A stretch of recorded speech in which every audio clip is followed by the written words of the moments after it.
అక్క ఈ నొప్పి తట్టుకోలేకపోతున్నాను. నువ్వే ఏదైనా ఇచ్చి నన్ను చంపేసాయి. చూడు, కొంచెం మూర్చుకో. చూడు, నన్ను చూడు. పాపా, ఇప్పుడు చెప్పు, నీకెన్ని సంవత్సరాలు? 12 ఏళ్ళు. తాత, వెళ్ళి కర్ణసాన్ని పిలవండి. చూడు పాపా, కాస్త ఓర్చుకో, ఏం కాదు. కాస్త ఓపిక పట్టు.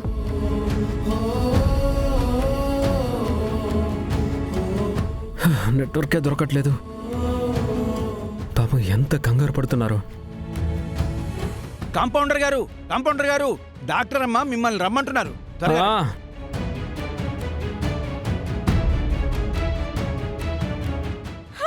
కాస్త ఓపిక పట్టు పాప, డాక్టర్ వచ్చేస్తారు. కొంచెం ఓపిక పట్టు.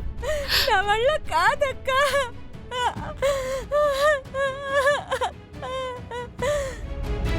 తన హస్బెండేరే? నాకు తెలియదు బాబు, నాకు తెలియకుండానే ఇదంతా జరిగింది.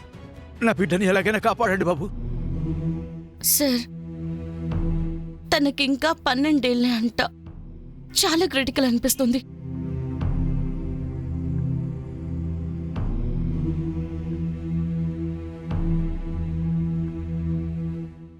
కాసేపు మీరు బయటికి వెళ్తారా? నా బిడ్డ బాధపడుతుంది కదా బాబు. లేదు, మీరుంటే తనకి ఇంకా భయం అనిపిస్తుంది. మీరు కాసేపు బయటే ఉండండి. ఏం కాదు, ధైర్యంగా ఉండు.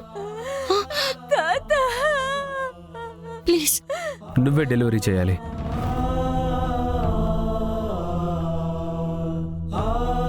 సార్, నేనెలా డెలివరీ చేస్తాను? నాకు భయంగా ఉంది. నిధి, ఒకసారి తను ఎంత కష్టపడుతుందో చూడు. కాన్పు ప్రతి ఆడపిల్లకి ఇలాగే ఉంటుంది. ఇంకా 2-3 నెలల్లో నువ్వు డాక్టర్ అవుతావు. నువ్వు కోరుకున్న బాధ్యత ఇదే. సార్, కానీ ఇక్కడ నువ్వు కాకపోతే ఇంకెవరు చేస్తారు? నీతో చదువుకుంటున్న స్టూడెంట్స్కి డెలివరీ చేసే అవకాశం అంబులెన్స్లో లేదా హాస్పిటల్లో రావచ్చు.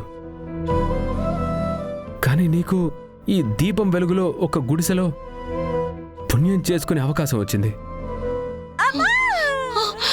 తాత, ఒక పెద్ద బట్టివు, కొంచెం మెత్తడిది. సార్, ప్లీజ్ మీరే డెలివరీ చేయండి. ఏదైనా అటు ఇటు అయితే? డాక్టర్ అన్నవారు పాజిటివ్గా ఆలోచిస్తేనే పేషెంట్కి ధైర్యం వస్తుంది.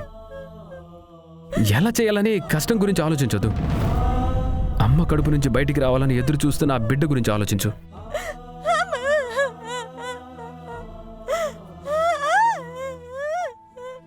మీరు కొంచెం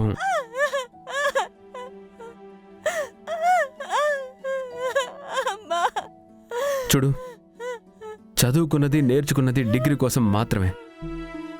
ఇప్పుడు దాంతోపాటు మనసు పెట్టి ఆ బిడ్డ జీవం కాపాడు. ఆ బిడ్డ ఫస్ట్ టైం ఏడుస్తుంది. అది నువ్వు డాక్టర్ అన్న విద్య నేర్చుకున్నందుకు ప్రపంచం థ్యాంక్స్ చెప్పే మూమెంట్. Go head. ఇక్కడ కావాల్సింది డాక్టర్ కాదు, తన నొప్పిని భరించాల్సింది పక్కనే ఉన్న నువ్వు. ధైర్యంగా ఉండు, నీకు తోడు నేనున్నాను.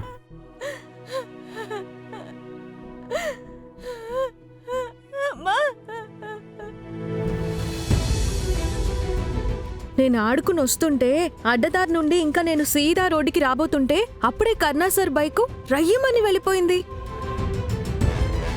వెనక నిధి కూర్చున్నది నేను చూశాను. అయ్యో అయ్యో అయ్యో, నీ నోటికేమైందే? వెంటనే వాళ్ళని పిలిచి ఇది మన దారి కాదు, ఉల్టా వెళ్తున్నారని చెప్పడానికి ఏమైంది నీకు? తప్పుదారిలో ఎటుపోయారో ఏంటో. అయ్యో, ఫోన్ కూడా కలవట్లేదు. ఎవరికైనా చెప్పి పంపిద్దామా? మా ఆయన ఇంట్లో ఉంటే ఆ ధైర్యమే వేరు. నా మొగుడు పొద్దున్నే వెళ్ళినోడు ఇంతవరకు ఇంటికి రాలేదు. అక్కడికి ఎవ్వరూ వెళ్ళరంటుంటే కూడా వెళ్ళిపోయారు.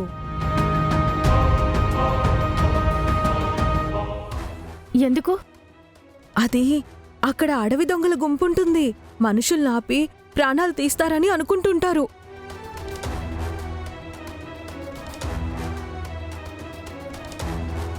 మీ మనవరాలికి రేపటి రోజు అంత శుభంగా లేదు. ఏమైంది?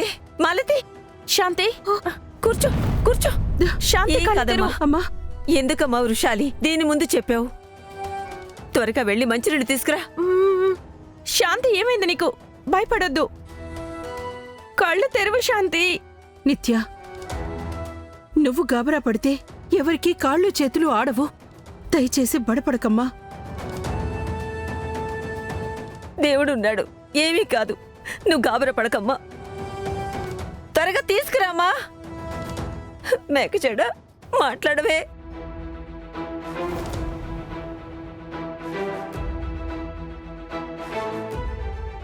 కర్ణ ఫోన్ రింగ్ అవుతుంది.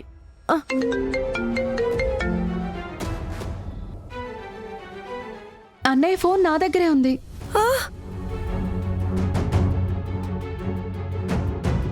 తెలియని ఊరు, ముందే ఏది సరిగ్గా లేదని కూడా చెప్పారు. ఇలా ఉంటే చెప్పా పెట్టకుండా ఎక్కడికి వెళ్ళరు వీళ్ళు.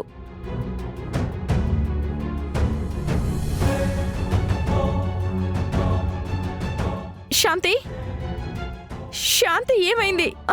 కళ్ళు తెరువు. గాబరా పడక తల్లి, దేవుడున్నాడు, ఏమీ కాదు. అలాగే సూచన ఇచ్చింది గండం ఉందని. శాంతి, అయ్యో నాకేం తెలియట్లేదు. ఏంటిప్పుడు? మీరందరు శాంతితో ఇక్కడే ఉండండి, నేను వెళ్ళి చూసొస్తాను.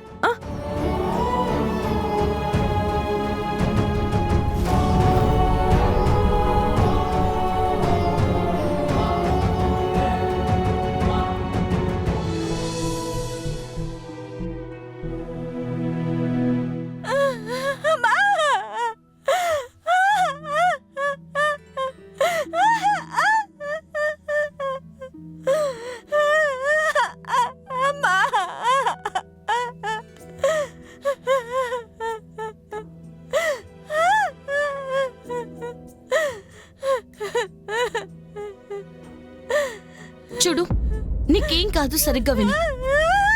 నేను పుష్ అన్నప్పుడు అంత శక్తితో గట్టిగా బిడ్డని పుష్ చేయి, సరేనా? పుష్. లేదక్క, నా వల్ల అవటం లేదు. నన్ను చంపేసేయండి. Relax relax. ఆకాశపు నీలిమిలో చంద్రతారకల తొట్టెలో పుష్ చేయి, గట్టిగా పుష్ చేయి. నీకేం కాదు, ధైర్యంగా ఉండు. తొట్టెలో వెలుగుని పెట్టి ఊయలూపినావే, వెలుగుని పెట్టి ఊయలూపినావే. నీకిక వేరే పేరెందుకులే, స్త్రీ అంటేనే అంతే చాలే, స్త్రీ అంటేనే అంతే చాలే.